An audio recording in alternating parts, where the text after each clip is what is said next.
je dis on commence tout de suite, hein, on ne perd pas de temps. Luc Rabouin est déjà dans notre studio, bonjour. Bonjour. Merci d'avoir accepté notre invitation.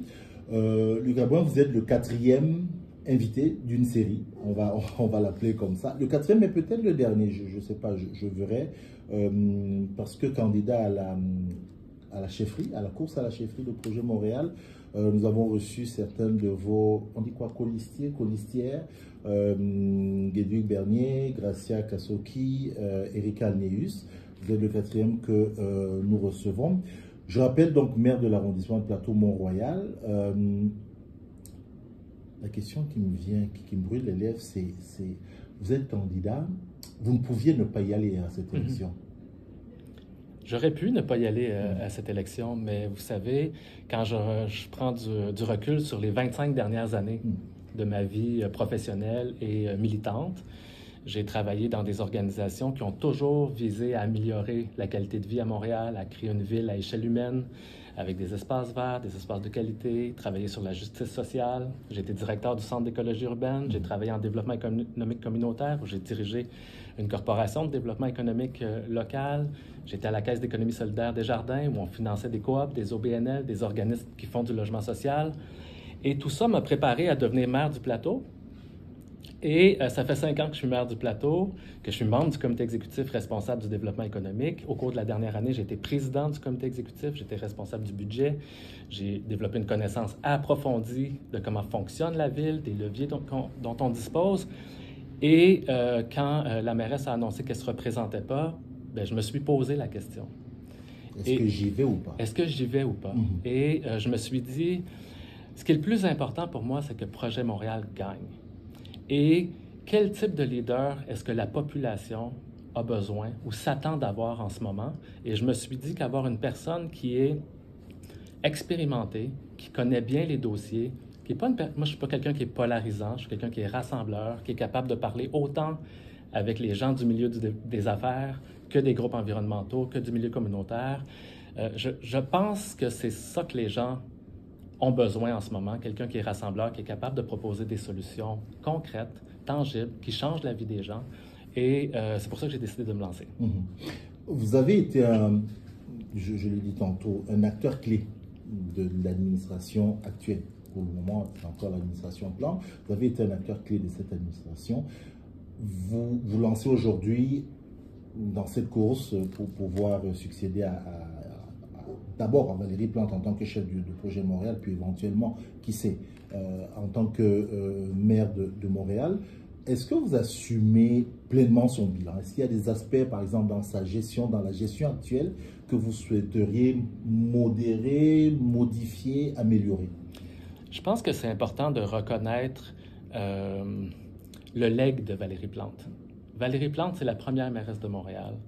Valérie Plante a réussi à mettre Montréal sur la map sur les questions de leadership environnemental et de transition écologique. C'est vraiment important. On est devenu un leader mondial sur ces questions-là.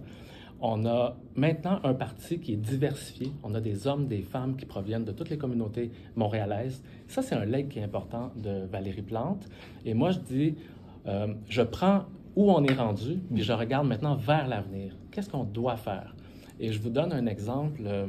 Dans la première partie, si on veut, de notre position au pouvoir Projet Montréal, on a mis beaucoup d'attention, d'énergie pour construire le réseau Express Vélo, le rêve.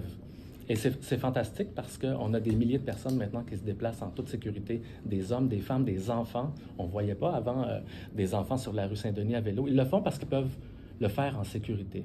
Et moi, je suis très fier de ça. Et je veux maintenant, dans le prochain mandat, qu'on mette autant d'énergie qu'on a mis sur les vélos, sur les bus. Parce qu'il y a des milliers de personnes qui se déplacent à chaque jour en bus. Et moi, je veux qu'on s'assure que les gens qui se déplacent en bus ne soient pas pris dans le trafic. Il faut qu'on ait un réseau qui est efficace. Et là-dessus, la ville, on peut jouer un rôle parce que c'est nous qui décidons de l'aménagement du territoire. Et on peut s'assurer qu'on a des voies réservées où les bus roulent en toute efficacité. Donc, parmi vos priorités, je vois, donc voilà, on va parler de ça, mobilité, bus, quoi d'autre? Qu'est-ce que vous avez d'autre comme priorité? Le logement, le logement, le logement. Mais ça, Luc Rabouin, j'ai envie de vous dire, tout le monde dit ça, Ouais. et ce n'est pas vous qui avez commencé à le dire, mais malgré ça, les populations les entendent toujours se plaindre. Je pense à celles qui ont moins de moyens, parce que là, ça nous amène au problème du logement abordable. Oui, tout à fait. Moi, je pense que la question du logement, c'est la priorité numéro 1 de la population, avec raison. Parce que vous savez, nous, Projet Montréal, ça fait plusieurs années qu'on dit qu'il y a une crise du logement. Okay. C'est assez récent que les autres gouvernements reconnaissent qu'il y a une crise du logement. Et là, on voit qu'il y a des projets qui lèvent de terre parce que le financement du gouvernement du Québec, il y a eu une entente fédérale provinciale qui fait qu'il y a des fonds. Donc là, les projets commencent à arriver et nous, on s'assure qu'on est toujours partie prenante. Les gens ne le savent pas toujours, là, mais à chaque fois qu'il y a un projet qui est financé par le gouvernement du Québec, dont la moitié vient du fédéral, chaque fois qu'ils mettent $1, la ville met 40 cents. On est toujours dans les montages financiers pour s'assurer qu'il y a des logements abordables qui se construisent sur le territoire à but non lucratif. C'est vraiment important. Et on a 2 stratégies, puis moi, je veux qu'on accélère et qu'on développe des nouvelles initiatives dans ces 2 stratégies-là. Il y en a une qui est de sortir des immeubles du marché, de faire que des organismes à but non lucratif achètent des immeubles privés et les transforment à but non lucratif. Et j'ai des propositions concrètes qui vont dans ce sens-là. Et je veux qu'on en développe plus de logements social et abordable. Et là-dessus aussi, j'ai des propositions dans ma plateforme. Rentrons dans vos propositions, parce que j'ai envie de vous demander tout de suite, à date, qu'est-ce qui empêchait que vous le fassiez? Bien, on en fait déjà beaucoup. Okay. On en fait déjà beaucoup. Si je regarde 8 ans de Projet Montréal, l'année prochaine, la Ville va avoir donné en contribution à des organismes pour du logement social et abordable 1 milliard. Okay.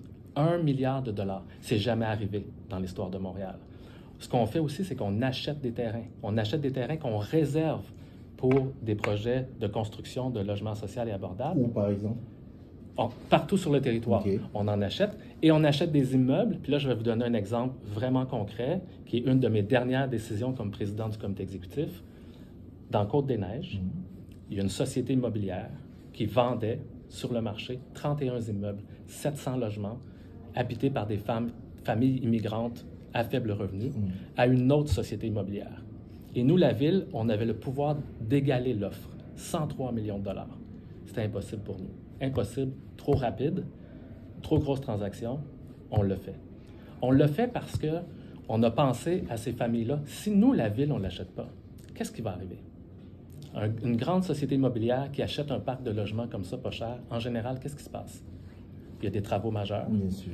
Les gens sont évincés. Le prix des loyers double ou triple. On fait quoi avec ces personnes-là dans le contexte actuel? Donc, on a réussi, moi et mon collègue Benoît Doré, avec l'équipe de direction de la Ville, on a dit c'est impossible, mais c'est impossible qu'on ne le fasse pas en pensant aux personnes qui habitent là, et on l'a fait. Donc, moi, je pense que c'est un exemple qui représente bien mon type de leadership, c'est-à-dire que j'ai réussi aussi à convaincre l'équipe de direction à ce qu'on le fasse, à mobiliser les gens, et qu'il y a un impact majeur dans la vie de ces personnes-là, mais elles ne le savent pas. Mais leur vie aurait pu basculer, puis on évite que celle-ci bascule. Donc, c'est le type d'action qu'on fait et que je pense maintenant, on sait qu'on peut faire, parce qu'on ne l'avait jamais fait avant de cette ampleur-là, et ça nous donne de l'élan pour la suite, pour continuer à aller encore plus loin. Parce que vous allez aller plus loin, vous l'avez fait à Côte-des-Neiges. Je prends Saint-Michel, chez vous même peut-être, au plateau Mont-Royal. Est-ce que c'est des choses que vous pouvez faire dans différents arrondissements? Absolument. Vous avez les moyens de le faire? Oui. Et on a les moyens de le faire, la Ville en partie.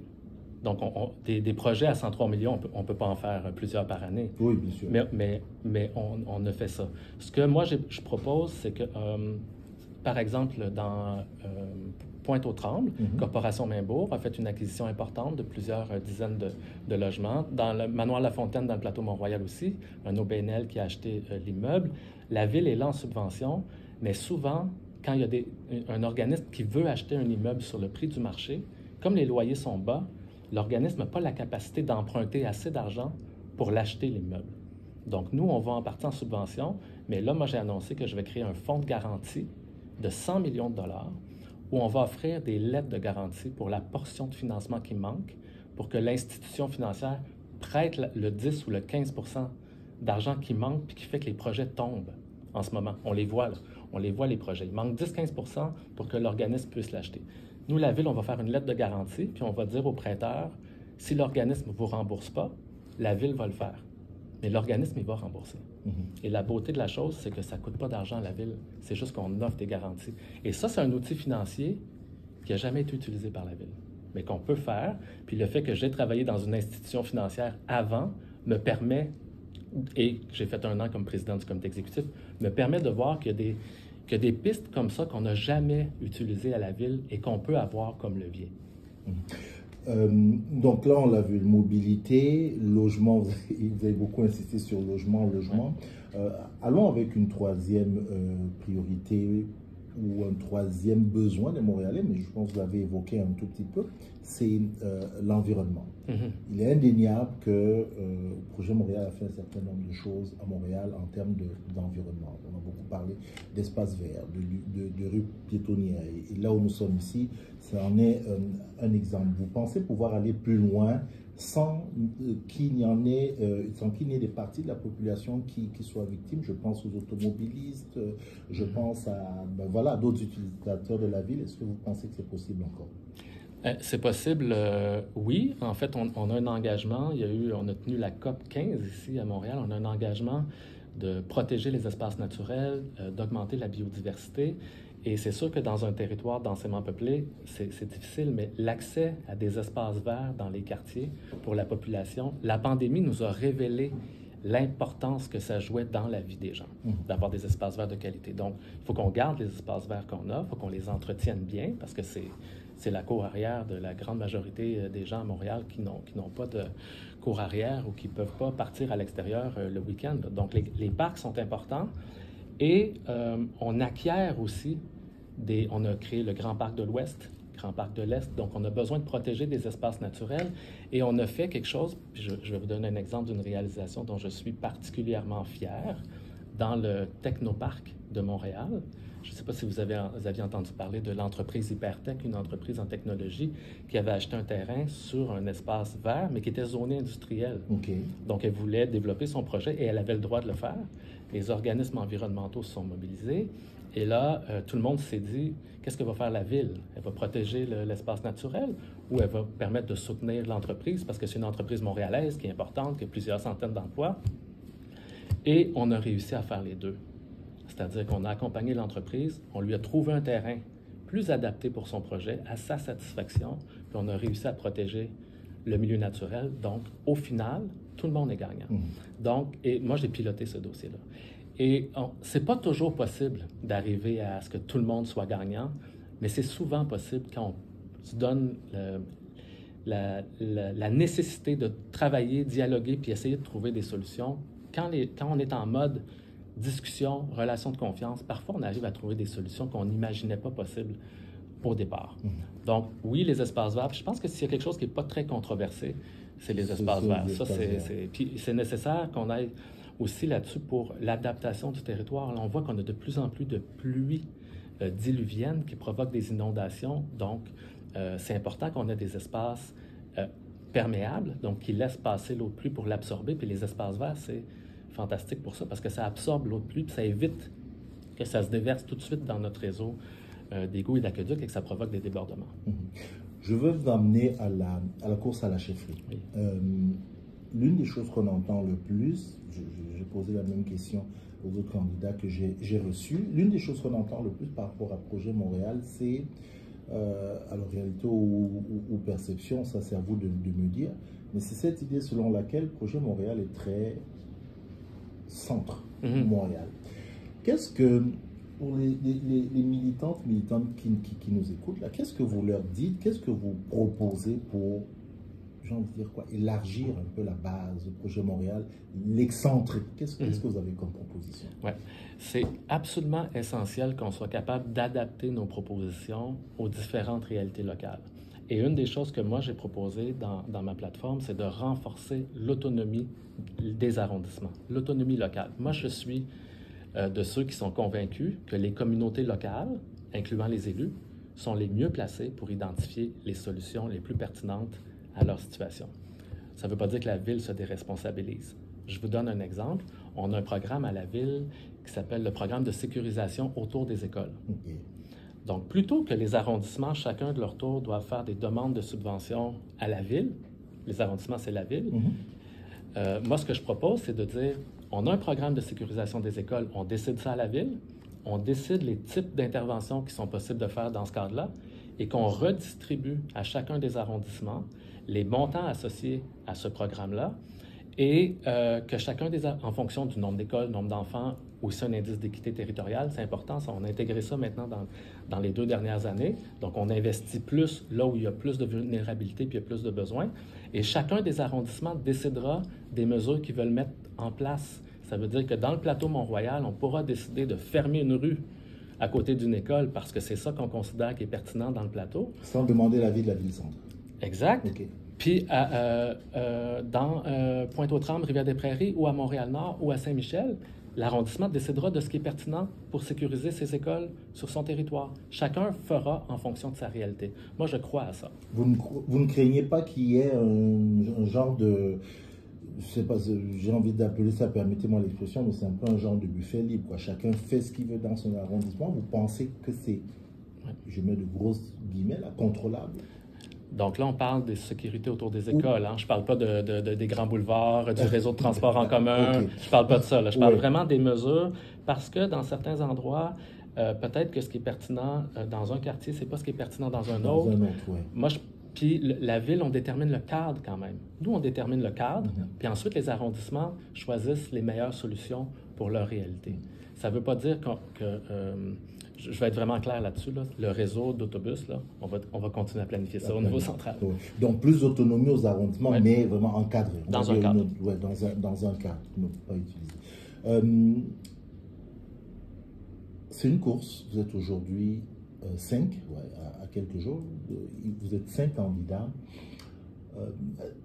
Luc Rabin, pourquoi on voterait pour vous par rapport aux autres candidats? Pourquoi on voterait pour vous? Bien, premièrement, je trouve qu'on est 5 candidats de grande qualité. J'ai des affinités. Je vais revenir là-dessus. OK. J'ai des affinités avec tous mes collègues et je vous dis, moi, je vais être à côté de la personne qui va gagner, peu importe c'est qui. J'ai confiance dans toutes ces personnes-là. On est tous dans la même équipe, on partage des valeurs communes. Moi, je pense que je suis un candidat intéressant à cause de mon style de leadership. Donc, je suis quelqu'un qui travaille en équipe, qui est rassembleur, qui est capable de parler avec tous les types d'acteurs. Comme je l'ai dit un peu plus tôt, je suis quelqu'un qui est posé. Je ne suis pas quelqu'un qui est un grand parleur, mais je suis un grand faiseur. Moi, je suis quelqu'un qui fait des choses, qui pose des actions, qui trouve des solutions novatrices, puis surtout qui est capable de les mettre en place, qui réussit à mobiliser les gens pour qu'on soit capable de faire des choses ambitieuses, audacieuses. Et je pense que je vais être un très bon interlocuteur pour discuter avec les autres paliers de gouvernement, peu importe qui sera là, parce que, je vous donne l'exemple, on a l'Institut des sourdes-muettes qui est situé sur le plateau Mont-Royal, un grand ensemble patrimonial qui est fermé depuis plusieurs années. Bien, mes contacts directs avec les ministres concernés font qu'on est en train de trouver une solution pour ce projet-là. Donc, je pense que j'arrive vraiment à établir des relations de confiance. Je suis quelqu'un qui cherche des solutions, donc qui est toujours ouvert au dialogue, et je pense que ça peut être très utile dans nos relations gouvernementales. OK. Est-ce qu'une ville comme Montréal, avec le statut qui est le nôtre aujourd'hui, au vu de la conjoncture internationale, est-ce que vous ne pensez pas que Montréal a besoin de quelqu'un qui est capable de sortir un peu de temps en temps, je ne dirais pas de ses gonds, mais de parler fort, parce que vous insistez sur votre côté rassembleur posé. Ouais. Il vous arrive de parler fort? Absolument. Mais oui, tout à fait. Mais je pense que ce que les gens ont besoin, là, bien sûr qu'il faut défendre Montréal. Absolument. Puis, des fois, il faut dire qu'on est fâché ou qu'on trouve que c'est inacceptable. Je l'ai dit au budget, j'ai interpellé directement le premier ministre sur la question de l'itinérance parce que nous, on le voit à chaque jour. On est touché par ça et on ne comprend pas ce qui semble être de l'indifférence du point de vue du premier ministre parce que c'est un enjeu majeur. Il y a des gens qui meurent dans les rues de Montréal. Donc, oui, je pense qu'il faut arriver à bien doser quand est-ce qu'on sort, puis qu'on est fâché, puis qu'on s'affirme pour défendre Montréal, puis quand est-ce qu'on est en mode collaboration parce qu'on a besoin des autres partenaires pour régler les problèmes. Moi, je veux qu'on fasse tout ce qu'on peut faire de notre côté. C'est ça l'essentiel de mes propositions, là. C'est des choses que nous-mêmes, la Ville, on peut faire sans attendre après Québec ou le fédéral. Mais, pour vrai, pour faire face à l'ampleur des défis, on n'y arrivera jamais tout seul. Donc, on n'a pas le choix d'être en dialogue, d'être en collaboration avec eux. Quand j'ai dit que j'allais revenir sur ce que vous avez dit sur les candidats de qualité sont de qualité, tout ça, il n'y a aucun problème. Un parti comme le vôtre, quoi qu'on dise, jeune parti, qui pour une élection comme celle-là a 5 candidats, j'interprète ça, moi, Luc Rabouin, comme une multitude de visions à l'intérieur d'un parti. Est-ce que c'est pas une mauvaise chose, ça? Vous dites que vous partagez des valeurs communes, mais est-ce qu'il n'y a pas plus de valeurs non communes que de valeurs communes s'il y a autant de candidats? Non, je ne crois pas. Moi, je pense que c'est une excellente chose. Okay. Qu'on soit 5 candidatures de qualité. La mairesse de la Chine était là au début, elle s'est ralliée à ma candidature. C'est une mairesse d'un arrondissement excentré. Donc, elle a confiance que je suis capable de faire la différence entre les quartiers centraux et les quartiers excentrés. J'en profite pour revenir sur votre question tout à l'heure. Oui. Mais ce qui est intéressant, c'est que chacun va amener sa couleur, chacun va amener des idées et chacun mobilise des gens de différentes communautés. On a chacun nos réseaux. Et au final, quand la course va être terminée, toutes ces idées-là sont là et elles nous appartiennent à Projet Montréal et on va prendre le meilleur de tout ça pour construire notre prochaine proposition aux Montréalais et aux Montréalaises et on va pouvoir avoir une proposition Projet Montréal renouvelée. Et c'est la course qui nous permet ça. Donc pour moi, c'est vraiment une très, très bonne chose. Avec à la fin une mission essentielle qui est celle de rassembler Absolument. Tout ça. Et vous pensez, au cas où c'est vous, être capable de rassembler tous ces petits morceaux, allez, je prends le côté tragique un peu, tous ces petits morceaux, voilà, éparpillés un peu avec cette course? Moi, je pense que oui. Puis, on a beaucoup de discussions entre nous, les membres, ceux qui participent à la course à la chefferie, et on a tous et toutes le même objectif. C'est on va être ensemble sur la scène le soir pour célébrer la personne qui va gagner, puis on va être tous ensemble après. Parce que la vraie bataille, c'est la prochaine campagne électorale. Finissons justement, avant la prochaine campagne électorale. Vous êtes le maire de Plateau-Mont-Royal, vous êtes candidat à la chefferie, potentiellement candidat à la mairie si vous gagnez cette élection-là. Un sujet qui est celui de la diversité et de l'inclusion. Aussi bien à l'heure actuelle à la mairie que de manière générale dans la société. Je m'adresse aux candidats et peut-être demain au chef de projet Montréal. Qu'est-ce que vous mettez sur la table pour que, Luc Rabouin, on arrête de parler de diversité et d'inclusion, mais qu'en des termes négatifs? Et vous comprenez ce que je veux dire? Je prends l'intérieur de votre bâtisse, c'est-à-dire la mairie, où des employés continuent et ne cessent de se plaindre d'injustice. Vous avez été sensibilisé à ça. Moi, je vous ai vu, je le dis publiquement, lors d'un sommet auquel vous avez assisté. J'aimerais vous entendre sur ce que vous voulez mettre en avant pour arrêter ça. Ouais. La diversité à Montréal, c'est une de nos plus grandes richesses. Donc ça, c'est important de le dire. Et c'est vrai qu'il y a des gens qui vivent des injustices, qui sont frustrés d'avoir le sentiment de vivre des injustices. Et il y a deux choses. La première chose, c'est que plus on va avoir des membres des différentes communautés, incluant les membres des communautés noires, dans les postes de décision, plus ça va être naturel que les gens se retrouvent dans tous les types de fonctions. Donc ça, c'est une chose qui est importante. On vient d'avoir un nouveau directeur de développement économique, dont j'étais le porteur de dossier, qui est maintenant notre premier directeur de l'histoire du service de développement économique qui provient d'une communauté noire. On a une directrice générale adjointe. Il faut que ça arrête d'être des exceptions puis qu'on souligne que c'est un événement. Donc, première chose. Au comité exécutif, on a aussi des membres de la diversité. Il faut que ça reste comme ça. Donc, moi, si je suis élu comme maire de Montréal, mon comité exécutif va être diversifié. Et l'autre élément, puis lors du sommet, je l'ai dit, ou en tout cas, si ce n'était pas si clair, je vais vous le dire là, on a une responsabilité d'être un employeur exemplaire, la Ville de Montréal. Parce qu'il y a du racisme dans la société, il y en a dans les organisations, il y en a dans les institutions. C'est quelque chose qui est présent dans notre société. Mais nous, comme employeurs, on peut agir directement. On peut agir sur les autres éléments aussi. Mais comme employeur, on peut agir directement. On a créé un bureau spécialisé sur cette question-là. Ça n'existait pas avant, hein. Donc, il faut voir d'où on parle. On a créé un bureau, on a créé une commission indépendante qui analyse les plaintes pour être sûr que ce ne soit pas le service des ressources humaines de la ville ou que ça soit dans la hiérarchie habituelle qu'on analyse. Donc, on a mis des mécanismes en place. Je comprends que ce n'est pas suffisant. On manque de données, donc ça a été nommé. On va avoir des données. Moi, je le dis là. On va avoir des données sur les communautés noires, mais pas juste sur les communautés noires. On va éclater. On va essayer d'avoir plus d'informations sur ce qu'on rentre dans notre grande catégorie diversité pour être capable d'avoir plus de données puis d'être capable de voir quand il y a des déséquilibres ou des inéquités pour pouvoir agir. Parce que si on n'a pas l'information, on ne peut pas agir, puis là, on est juste dans les perceptions. Donc, voilà. Voilà ce que vous proposez. Je vais finir avec une question, oui, simple. Vous avez commencé en disant votre objectif est que Projet Montréal gagne. Est-ce que vous pensez que les Montréalais sont prêts à vous donner un autre mandat? Je pense que oui.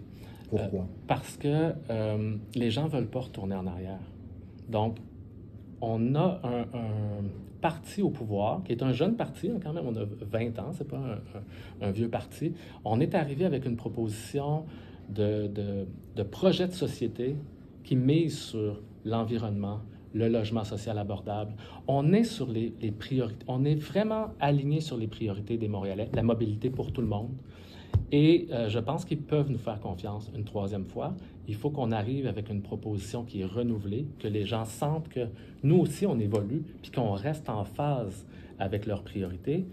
Et là, ce qui commence à être intéressant, c'est qu'on sait qui on va avoir devant nous. Parce qu'avant, on discute entre nous, ça, c'est bien.